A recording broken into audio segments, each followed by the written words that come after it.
Atos dos Apóstolos 21. Paulo chega a Tiro. Depois de nos apartarmos, fizemos-nos a vela e, correndo em direitura, chegamos a Cós. No dia seguinte, a Rhodes e dali a Pátara. Achando o navio que ia para a Fenícia, embarcamos nele, seguindo viagem. Quando Chipre já estava à vista,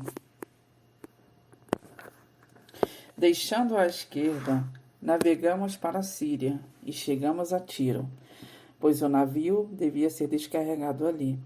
Encontrando os discípulos, permanecemos lá durante 7 dias, e eles, movidos pelo Espírito Santo, recomendavam a Paulo que não fosse a Jerusalém. Passado aqueles dias, tendo-nos retirado, prosseguimos viagem, acompanhados por todos, cada um com sua mulher e filhos, até fora da cidade. Ajoelhados na praia, oramos. E despedindo-nos um dos outros, então embarcamos e eles voltaram para casa. Paulo em Cesareia. Quanto a nós, concluindo a viagem de Tiro, chegamos a Ptolemaida, onde saudamos os irmãos, passando um dia com eles. No dia seguinte, partimos e fomos para Cesareia. E entrando na casa de Filipe, o evangelista, que era um dos 7, ficamos com ele. Tinha este 4 filhas donzelas que profetizavam.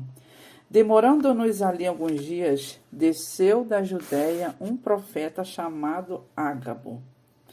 E vindo ter conosco, tomando o cinto de Paulo, ligando com ele os próprios pés e mãos, declarou: Isto diz o Espírito Santo. Assim os judeus em Jerusalém farão ao dono deste cinto e o entregarão nas mãos dos gentios. Quando ouvimos estas palavras, tanto nós como os daquele lugar, rogamos a Paulo que não subisse a Jerusalém. Então ele respondeu: Que fazeis chorando e quebrantando o meu coração? Pois estou pronto, não só para ser preso, mas até para morrer em Jerusalém pelo nome do Senhor Jesus. Como, porém, não o persuadimos, conformados, dissemos: faça-se a vontade do Senhor. Passado aqueles dias, tendo feito os preparativos, subimos para Jerusalém, e alguns discípulos também vieram de Cesareia conosco, trazendo consigo Mnasson, natural de Chipre, velho discípulo, com quem nós deveríamos hospedar. Paulo chega a Jerusalém. Tendo nós chegado a Jerusalém, os irmãos nos receberam com alegria. No dia seguinte, Paulo foi conosco encontrar-se com Tiago, e todos os presbíteros se reuniam. E tendo-os saudado, contou minuciosamente o que Deus fizera entre os gentios por seu ministério. Ouvindo, deram ele glória a Deus e lhe disseram: Bem vês, irmãos, quantas dezenas de milhares há entre os judeus que creram e todos são zelosos da lei. E foram informados ao teu respeito que ensina todos os judeus entre os gentios a apostatarem de Moisés, dizendo-lhes que não devem circuncidar os filhos, nem andar segundo os costumes da lei.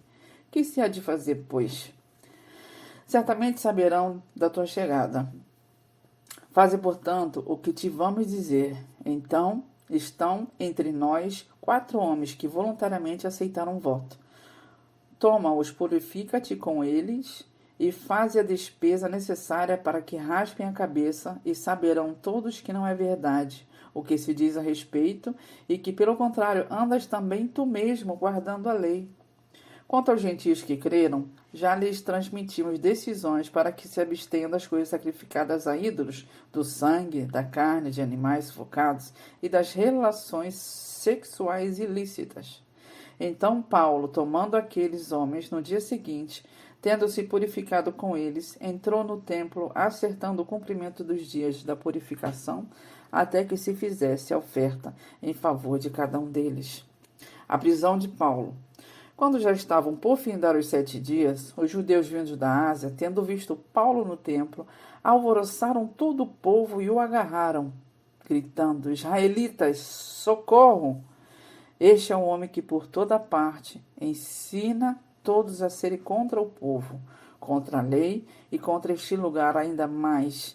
Introduziu até gregos no templo e profanou este recinto sagrado, pois antes tinham visto o Trófimo e o Efésio em sua companhia na cidade, e julgavam que Paulo o introduzira no templo. Agitou-se toda a cidade, havendo concorrência do povo, e agarrando a Paulo, arrastaram-no para fora do templo, e imediatamente foram fechadas as portas. Procurando eles matá-lo, chegou ao conhecimento do comandante da força que toda Jerusalém estava amotinada. Então, este, levando logo soldados e centuriões, correu para o meio do povo. Ao verem chegar o comandante e os soldados, cessaram de espancar Paulo. Aproximando-se o comandante, apoderou-se de Paulo e ordenou que fosse acorrentado com 2 cadeias, perguntando quem era e o que havia feito. Na multidão, uns gritavam de um modo, outros de outro. Não podendo ele, porém, saber a verdade por causa do tumulto, ordenou que Paulo fosse recolhido à fortaleza.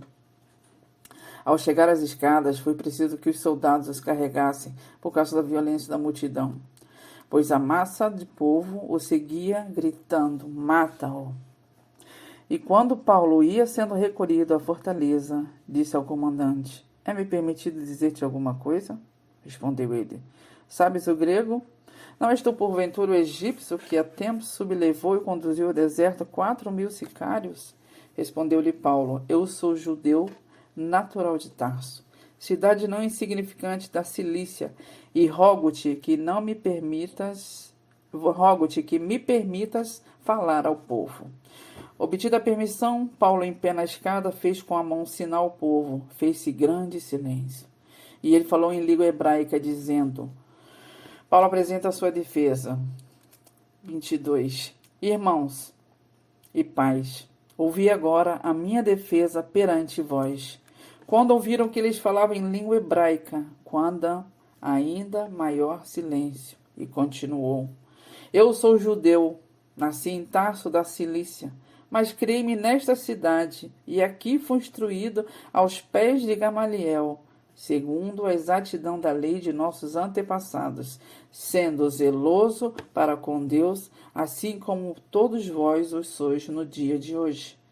Persegui caminho até a morte, prendendo e metendo em cárcere homens e mulheres, de que são testemunhas o sumo sacerdote e todos os anciões. Destes recebi cartas para os irmãos e ia para Damasco no propósito de trazer manietados para Jerusalém os que também lá estivessem para serem punidos. Ora, aconteceu que, indo de caminho, já perto de Damasco, quase ao meio-dia, repentinamente grande luz do céu brilhou ao redor de mim. Então caí por terra, ouvindo uma voz que me dizia: Saulo, Saulo, por que me persegues? Perguntei: Quem és tu, Senhor? Ao que me respondeu: Eu sou Jesus, o Nazareno, a quem tu persegues. Os que estavam comigo viram a luz, sem contudo perceber o sentido da voz de quem falava comigo. Então perguntei: Que farei, Senhor? E o Senhor me disse: Levanta-te, entra em Damasco, pois ali te dirão acerca de tudo o que te é ordenado fazer. Tendo ficado cego por causa do fulgor daquela luz, guiado pela mão do que estavam comigo, cheguei a Damasco. Um homem chamado Ananias, piedoso conforme a lei, tendo bom testemunho de todos os judeus que ali moravam, veio procurar-me e, pondo-se junto a mim, disse: Saulo, irmão, recebe novamente a vista. Nesta mesma hora, recobri a vista e olhei para ele. Então ele disse: O Deus de nossos pais de antemão te escolheu para conheceres a sua vontade, veres o justo e ouvires uma voz da sua própria boca. Porque terás de ser sua testemunha diante de todos os homens das coisas que tem visto e ouvido. E agora por que te demoras? Levanta-te, recebe o batismo e lava os teus pecados, invocando o nome dele. Tendo eu voltado para Jerusalém, enquanto orava no templo, sobreveio-me um êxtase. E vi aquele que falava comigo: Apressa-te e sai logo de Jerusalém, porque não receberam o teu testemunho a meu respeito. Eu disse: Senhor, eles bem sabem que eu encerrava em prisão e nas sinagogas açoitava os que criam em ti. Quando se derramava o sangue de Estevão, tua testemunha, eu também estava presente, consentia nisso e até guardei as vestes do que os matavam. Mas ele me disse: vai, porque eu te enviarei para longe aos gentios. Paulo livra-se de ser açoitado. Ouviram-no até essa palavra, e então gritaram dizendo: tira ao tal homem da terra, porque não convém que ele viva. Ora, estando eles gritando, arrojando de si as suas capas, atirando poeira para os ares, ordenou o comandante que Paulo fosse recolhido à fortaleza e que, sob açoite, fosse interrogado para saber por que motivo assim clamavam contra ele.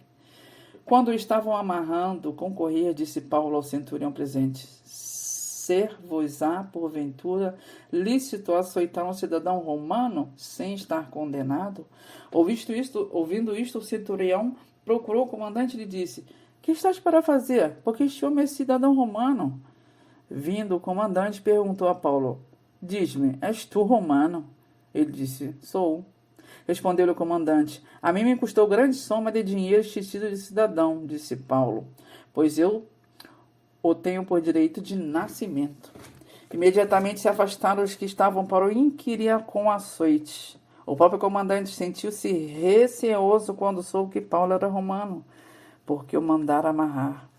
No dia seguinte, querendo certificar-se de motivos porque vinha ele sendo acusado pelos judeus, soltou-o e ordenou que se reunissem os principais sacerdotes e todo o sinédrio, e mandando trazer Paulo, apresentou-o perante eles. 23. Paulo perante o sinédrio. Fitando Paulo os olhos no sinédrio, disse: varões e irmãos, tenho andado diante de Deus com toda a boa consciência até o dia de hoje. Mas o sumo sacerdote Ananias mandou aos que estavam perto dele que lhe batessem na boca. Então lhe disse Paulo: Deus há de ferir-te, parede branqueada. Tu estás aí sentado para julgar-me segundo a lei e contra a lei mandas agredir-me? Os que estavam ao seu lado disseram: estás injuriando o sumo sacerdote de Deus? Respondeu Paulo: não sabia, irmãos, que ele é sumo sacerdote, porque está escrito: não falarás mal de uma autoridade do teu povo.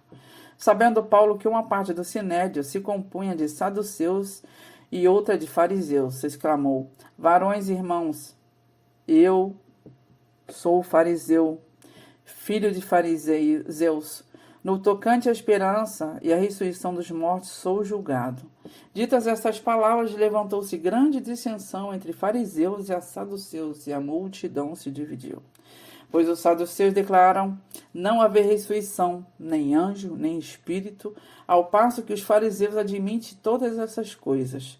Houve, pois, grande vozearia. E levantando-se alguns escribas da parte dos fariseus, contendiam, dizendo: não achamos neste homem mal algum, e será que algum espírito ou anjo lhe tenha falado? Tomando vulto a Celeuma, temendo o comandante que fosse Paulo espedaçado por eles, mandou descer a guarda para que os retirassem dali e o levassem para a fortaleza. O Senhor aparece a Paulo. Na noite seguinte, o Senhor, pondo-se ao lado dele, disse: coragem, pois do modo por que deste testemunho a meu respeito em Jerusalém, assim importa que também o faças em Roma. A cilada dos judeus. Quando amanheceu, os judeus se reuniram e, sob anátema, juraram que não haviam de comer nem beber enquanto não matassem Paulo. Eram mais de 40 os que entraram nesta conspirata. Este, indo ter com os principais sacerdotes e os anciões, disseram: juramos sob pena de anátema não comer coisa alguma, enquanto não matarmos Paulo. Agora, pois, notificai ao comandante, juntamente com o sinédrio, que vô-lo presente como se estivesseis para investigar mais acuradamente a sua causa. E nós, antes que ele chegue, estaremos prontos para assassiná-lo. Mas o filho da irmã de Paulo, tendo ouvido a trama, entrou na fortaleza e de tudo avisou a Paulo. Então, este, chamando um dos centuriões, disse: leva este rapaz ao comandante, porque tem alguma coisa a comunicar-lhe. Tomando-o, pois levou ao comandante, dizendo: o preso Paulo, chamando-me, pediu-me que trouxesse à tua presença este rapaz, pois tem algo que dizer-te. Tomou pela mão o comandante e, pondo-se à parte, perguntou-lhe: que tens a comunicar-me? Respondeu ele: os judeus decidiram rogar-te que amanhã apresentes Paulo a Sinédrio, como se houvesse de inquirir mais acuradamente a seu respeito. Tu, pois, não te deixes persuadir, porque mais de 40 entre eles estão pactuados entre si, sob anátema de não comer nem beber enquanto não o matarem, e agora estão prontos, esperando a tua promessa. Então o comandante despediu o rapaz, recomendando-lhe que a ninguém dissesse ter-lhe trazido estas informações. Chamando 2 centuriões, ordenou: tende de prontidão, desde a hora 3ª da noite, 200 soldados, 7 de cavalaria e 200 lanceiros para irem até Cesareia. Preparai também animais para fazer Paulo montar e ir com segurança ao governador Félix. E o comandante escreveu uma carta nestes termos. A carta de Cláudio a Félix. Cláudio Lisias, ao excelentíssimo governador Félix, saúde. Este homem foi preso pelos judeus e estava prestes a ser morto por eles. Quando eu, sobrevindo com a guarda, o livrei, por saber que ele era romano. Querendo certificar-me do motivo por que o acusava, filo descer ao sinédrio deles. Verifiquei ser ele acusado de coisa referente à lei que os rege. Nada, porém, que justificasse morte ou mesmo prisão. Sendo eu informado que ia haver uma cilada contra o homem, tratei de enviá-lo a ti, sem demora, intimidando também os acusadores a irem dizer na tua presença o que há contra ele. Saúde. Paulo no pretório de Herodes. Os soldados, pois, conforme lhes foi ordenado, tomaram Paulo e durante a noite o conduziram até Antipátride. No dia seguinte, voltaram para a fortaleza, tendo deixado aos de cavalaria o irem com ele. Os quais, chegando a Cesareia, entregaram a carta do governador e também lhes apresentaram Paulo. Lida a carta, perguntou o governador de que província ele era, e quando soube que ele era da Cilícia, disse: ouvir-te-ei quando chegarem os teus acusadores. E mandou que ele fosse detido no pretório de Herodes. 24. Ananias e Tértulo acusam Paulo perante Félix. 5 dias depois, desceu o sumo sacerdote Ananias, com alguns anciões e com um certo orador, chamado Tértulo, os quais apresentaram ao governador Líbelo contra Paulo. Sendo este chamado, passou Tértulo a acusá-lo, dizendo: excelentíssimo Félix, tendo nós, por teu intermédio, gozado de paz perene, e também por teu providente cuidado, se terem feito notáveis reformas em benefício deste povo. Sempre e por toda parte, isto reconhecemos com toda gratidão. Entretanto, para não te deter por longo tempo, rogo-te que, de conformidade com a tua clemência, nos atendas por um pouco. Porque, tendo nós verificado que este homem é um peste e promove sedições entre judeus, espaços por todo o mundo, sendo também o principal agitador da seita dos nazarenos, o qual também tentou profanar o templo. Nós o prendemos com o intuito de julgá-lo segundo a nossa lei. Mas, sobrevindo o comandante Lísias, o arrebatou das nossas mãos com grande violência, ordenando que os seus acusadores viessem à tua presença. Tu mesmo, examinando-o, poderás tomar conhecimento de todas as coisas de que nós o acusamos. Os judeus também concordaram na acusação, afirmando que estas coisas eram assim. Paulo apresenta a sua defesa. Paulo, tendo-lhe o governador feito sinal que falasse, respondeu: sabendo que há muitos anos és juiz desta nação, sinto-me à vontade para me defender, visto poderes ficar que não há mais de 12 dias desde que subi a Jerusalém para adorar, e que não me acharam no templo discutindo com alguém, nem tampouco amotinando o povo, fosse nas sinagogas ou na cidade. Nem te podem provar as acusações que agora fazem contra mim. Porém, confesso-te que, segundo o caminho a que chamam seita, assim eu sirvo ao Deus de nossos pais, acreditando em todas as coisas que estejam de acordo com a lei e nos escritos dos profetas, tendo esperança em Deus, como também este a tem, de que haverá ressurreição, tanto de justo como de injusto. Por isso, também me esforço por ter sempre consciência pura diante de Deus e dos homens. Depois de anos, vim trazer esmolas à minha nação e também fazer oferendas. E foi nessa prática que alguns judeus na Ásia me encontraram já purificado no templo, sem ajuntamento e sem tumulto, os quais deviam comparecer diante de ti e acusar se tivessem alguma coisa contra mim. Ou estes mesmos digam que iniquidade acharam em mim por ocasião do meu comparecimento perante o Sinédrio. Salvo estas palavras que clamei, estando entre eles, hoje sou eu julgado por vós, acerca da ressurreição dos mortos. Paulo perante Félix e Drusila. Então Félix, conhecendo mais acuradamente as coisas com respeito ao caminho, adiou a causa, dizendo: quando descer o comandante Lísias, tomarei inteiro conhecimento do vosso caso. E mandou ao centurião que conservasse a Paulo detido, tratando-o com indulgência e não impedindo que os seus próprios o servissem. Passados alguns dias, vindo Félix com Drusila, sua mulher, que era judia, mandou chamar Paulo e passou a ouvi-lo a respeito da fé em Cristo Jesus.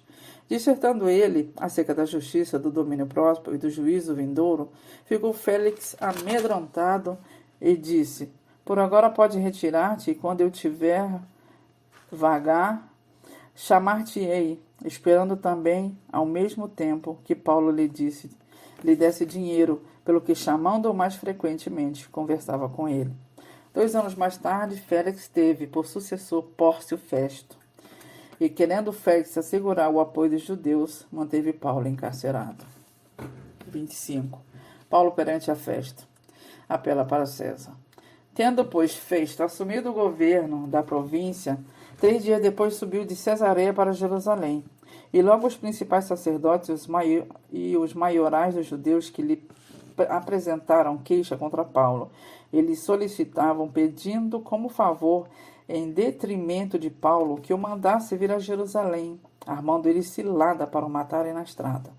Festo, porém, respondeu achar-se Paulo detido em Cesareia e que ele mesmo, muito em breve, partiria para lá.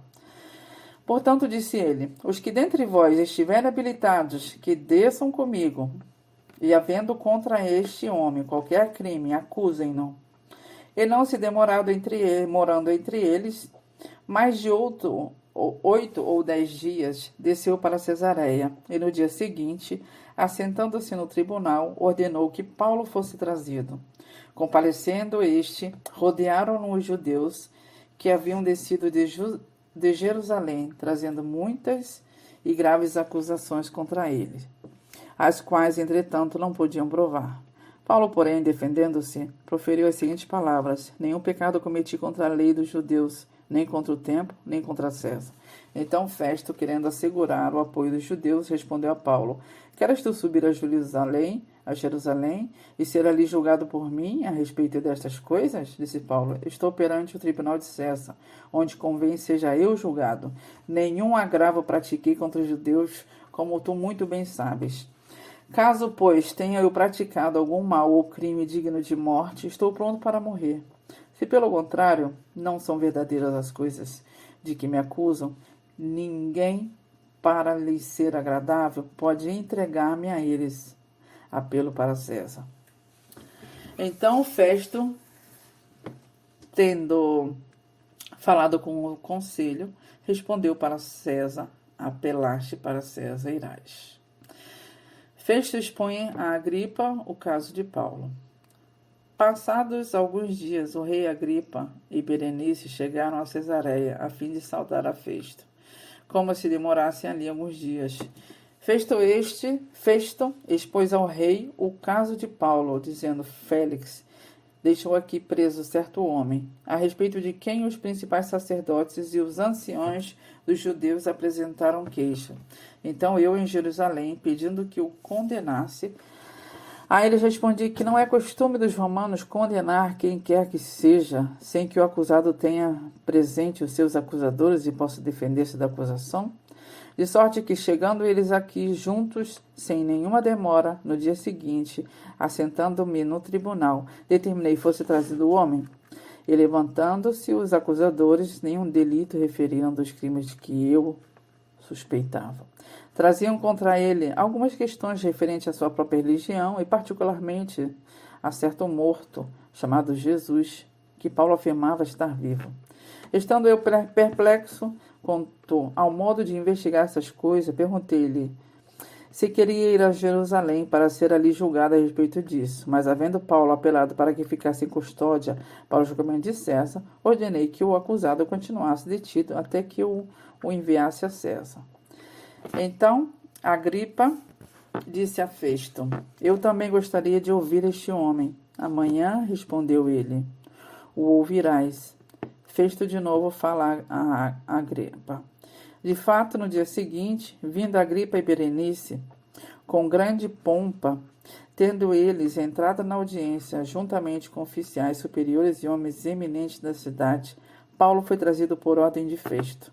Então disse Festo: Rei Agripa, e todos vós que estáis presente conosco, vedes este homem por causa de quem toda a multidão dos judeus recorreu a mim, tanto em Jerusalém como aqui, clamando que não convinha que ele vivesse mais. Porém, eu achei que ele nada praticara passível de morte. Entretanto, tendo ele apelado para o imperador, resolvi mandá-lo ao imperador. Contudo, a respeito dele, nada tenho de positivo que escreva ao soberano. Por isso, eu o trouxe à vossa presença, e mormente atua, ó rei Agripa, para que, feita a arguição, tenha eu alguma coisa que escrever, porque não me parece razoável remeter um preso sem mencionar, ao mesmo tempo, as acusações que militam contra ele.